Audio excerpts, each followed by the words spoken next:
السلام علیکم، میں ہوں رضوان اشرف۔ حکومت جو آئینی ترمیم لانا چاہ رہی تھی، حکومت کی نااہلی اور نکمہ پن اس سے بھی ثابت ہو گیا کہ یہ آئینی ترمیم بھی نہیں کر سکتی، جو کہ حکومت کا یا پارلیمنٹ کا بنیادی کام ہوتا ہے۔ یہ اس کے اندر بھی کامیاب نہیں ہو سکے، اس کے اندر بھی ناکامی کا سامنا کرنا پڑا، اور ان کی ساری ڈپینڈنس یا تو لوٹے کرنے کے اوپر تھی کہ ممبران قومی اسمبلی جو پی ٹی آئی کے ہیں ان کو لوٹا کر لیا جائے، ان کو اپنے ساتھ ملا لیا جائے، یا پھر مولانا فضل الرحمان کو اپنے ساتھ ملا کے ان کے 8 ووٹ لے کے اور یہ راتوں رات ترمیم کر کے کام ڈال دیں۔ لیکن مولانا فضل الرحمان نے ان کو تگنی کا ناچ نچایا، ان کو بڑا گھسیٹا، ان کو بڑا رگڑا، انہوں نے مارا کم اور گھسیٹا زیادہ، ماریا کٹ تے گھسیٹیا بہتا۔ یہ مولانا فضل الرحمان نے ان کے ساتھ کیا ہے۔ اب یہ کیوں مولانا کے اوپر اتنا ڈپینڈ کر رہے تھے، اور مولانا کی جانب سے کس طرح سے انکار کیا گیا یا ان کو کھلایا گیا؟ بار بار کبھی حکومت جا رہی ہے، صبح جا رہی ہے، دوپہر جا رہی ہے، شام جا رہی ہے، وہ سارے وہاں پر بیٹھے ہوئے ہیں، صدر بھی جا رہا ہے، وزیر اعظم بھی جا رہا ہے، محسن نقوی بھی جا رہا ہے، سارے پہنچے ہوئے ہیں مولانا کے پاس، اور عمران خان اور مولانا فضل الرحمان یہ دونوں نے بڑا زبردست کردار ادا کیا اس حکومت کی سازش کا، حکومت کی سازش کو ناکام بنانے میں، اور حکومت کی سازش کا پردہ چاک کرنے میں، حکومت کی جو سازش تھی اس کو بے نقاب کرنے میں۔ لیکن مولانا کے ساتھ ان لوگوں نے جو دھوکہ کیا ہے، جس طریقے سے ان کے ساتھ 2 نمبری کی گئی ہے، جس طریقے سے ان کے ساتھ فراڈ کیا گیا ہے، مولانا تو اب اس چکر میں نہیں آنے والے۔ آپ ایک شخص کو ایک ہی دفعہ ڈستے ہیں، 2 دفعہ ڈس لیتے ہیں، لیکن آخرکار بندہ جو ہے وہ الرٹ ہو جاتا ہے۔ مولانا فضل الرحمان جو پچھلے تقریباً 2.5 سال سے ان کے لیے سب کچھ کر رہے ہیں، کبھی ان کے لیے جلسے جلوس کرتے ہیں، کبھی ان کے لیے لانگ مارچ کرتے ہیں، کبھی ان کے لیے ملین مارچ کرتے ہیں، کبھی ان کے لیے بندے لے کر آتے ہیں، کبھی ان کے لیے دھرنا دیتے ہیں، کبھی ان کے لیے احتجاج کرتے ہیں، کبھی ان کے لیے کنٹینر لگاتے ہیں، کبھی ان کے لیے بندے نکالتے ہیں، سب کچھ کر رہے ہیں مولانا فضل الرحمان۔ آخرکار عمران خان کو تو زیادہ ٹف ٹائم تو مولانا نے دیا، باقی یہ تو سارے گھروں میں بیٹھے ہوئے تھے، کوئی لندن بھاگا ہوا تھا، کوئی دبئی کے فلیٹوں میں بیٹھا ہوا تھا، کوئی لندن کے فلیٹوں کے اندر بیٹھا ہوا تھا، کچا پا کے تھے جیو لا کے، باقی تو سارے موج مستیاں کر رہے تھے۔ اکیلا تو مولانا سڑکوں کے اوپر نکلا ہوا تھا، مولانا نے سارا ٹف ٹائم دیا۔ تو جب ان کی حکومت بنی پی ڈی ایم کی، مولانا کو ان لوگوں نے بڑے وعدے کیے کہ مولانا کو صدر بنا دیں گے، کے پی گورنمنٹ کے اندر شیئر دے دیں گے، اور پنجاب کے اندر باقی جگہوں پر شیئر دیں گے۔ خیر اس وقت تو نہ دیا گیا، انہوں نے پھر ایک نیا لالی پاپ دیا مولانا کو کہ یہ الیکشن آ رہے ہیں، الیکشن کے اندر ہم سارا مینج کر لیں گے، مینج کرنے کے بعد آپ کو جو آپ کے باتیں ہیں وہ آپ کے پورے کر دیں گے، اور آپ کو ہر جگہ پر شیئر ملے گا۔ یہ مولانا کو ان لوگوں نے ایک نیا لالی پاپ دیا، اور جب 8 فروری کے انتخابات ہو گئے، عمران خان جیت گیا، 9 فروری کو انہوں نے رزلٹ تبدیل کیے، چینج کیے، پھر یہ سارے بیٹھ گئے حکومت بنانے کے لیے، جس کے اندر نون لیگ اور پیپلز پارٹی دونوں لیڈ کر رہے تھے، اور آپس میں ان لوگوں نے ملاقاتیں کرنا شروع کر دی، پاور شیئرنگ فارمولا طے کرنا شروع کر دیا۔ مولانا بیچارہ ہٹے پہ آ گیا، مولانا کو کوئی لفٹ نہیں کرا رہا، مولانا ایک تو الیکشن کے اندر بھی ہار گیا بری طرح سے، اس کے ساتھ نہ کسی نے کوئی سیٹ ایڈجسٹمنٹ کی نون لیگ اور پیپلز پارٹی نے، نہ اس کو کوئی لفٹ کرائی، نہ حکومت سازی کے اندر اس کو شامل کیا۔ مولانا بیچارہ ادھر پہاڑوں کے اندر چلا گیا، ادھر منجی ڈا کے بیٹھ گیا دریاؤں کے پاس۔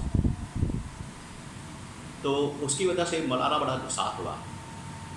مولانا کو پتہ تھا کہ یہ سیاست جو ہے وہ لمبا کھیل ہوتا ہے، اس میں آپ کو صبر کرنا پڑتا ہے، تحمل کا مظاہرہ کرنا پڑتا ہے، ایک وقت آتا ہے آپ کے ہاتھ میں گیم آ جاتی ہے۔ انہوں نے آپس میں بندربانٹ کر لی عہدوں کی، وزارتوں کی، حکومت کی، وفاق کے اندر بھی، پنجاب کے اندر بھی، سندھ کے اندر بھی، صدر بھی بنا لیا، سینٹ کے اندر بھی، بلوچستان کے اندر بھی، مکمکا کر کے بیٹھ گئے۔ 6 مہینے بعد ان کو ضرورت پڑ گئی، ان کو کہا گیا پھر آپ نے یہ ترمیم کرنی ہے، ورنہ آپ کا اقتدار تو یہ 7ویں مہینے میں فارغ ہو جانا۔ اب ترمیم کے لیے ان کو ضرورت تھی، ان کے پاس تو ہے 208-10 کا نمبر، 205 کا نمبر، وہ بھی انہوں نے مر کے پورا کیا ہے، ان کا پورا کروایا گیا ہے، ادھر سے پکڑ کے سیٹیں، ادھر سے پکڑ کے سیٹیں، چوری کر کے، مینڈیٹ کے اوپر ڈاکہ مار کے، مخصوص نشستیں چوری کر کے، الیکشن کمیشن کو ساتھ ملا کے سب کچھ کیا۔ لیکن 224 کا نمبر چاہیے آئینی ترمیم کرنے کے لیے. 224 کے لیے ان کو اگر 8-10 ووٹ پڑ جاتے مولانا کے نیشنل اسمبلی میں، 5-6 مل جاتے سینٹ کے اندر، تو کچھ نہ کچھ ہو جاتا. پھر یہ 2-4 لوٹے توڑ دیتے. ریکاؤنٹنگ کے اندر بھی چیف جسٹس نے کافی مدد کر دی حکومت کی، ان کو سیٹیں دلوا دی. تو مولانا کے پاس یہ پھر پہنچ گئے سپورٹ لینے کے لیے، ووٹ مانگنے کے لیے. مولانا پھر سیدھا ہو گیا. مولانا نے کہا کہ تم لوگوں نے پہلے مجھے اتنا ذلیل کروایا، مجھے اتنے لالی پاپ دیے، وعدے کیے، دعوے کیے، سب کے اوپر جو ہے اب بدلہ لینے کا وقت آ گیا. مولانا پھر ان کو بھگا رہا ہے، ان کو دوڑا رہا ہے. مولانا پھر ان کی دوڑیں لگا رہا ہے، ان کی پدی لگوا رہا ہے، اور یہ بھاگ رہے ہیں، دوڑ رہے ہیں، آ رہے ہیں، جا رہے ہیں. مولانا کو پاؤں پکڑے ہیں، گڑ گڑا رہے ہیں، لیکن مولانا ان کے ہاتھ میں نہیں آ رہا. مولانا کبھی مسودے کا چکر دے رہا ہے، کبھی کہہ رہا ہے مجھے ترمیمیں دکھاؤ، کبھی کہہ رہا ہے مجھے مسودہ دکھاؤ، کبھی کہہ رہا ہے مجھے آئین دکھاؤ، کبھی کہہ رہا ہے مجھے فلانے کے اوپر اعتراض ہے، یہ مسئلہ حل کر کے آؤ. اس طرح سے مولانا نے دوڑیں لگوائی ہوئی ان کی، اور یہ دوڑ رہے ہیں، بھاگ رہے ہیں، بڑا کچھ کر رہے ہیں. جمعے سے لگے ہوئے، بلکہ پچھلے 1 ہفتے سے لگے ہوئے ہیں.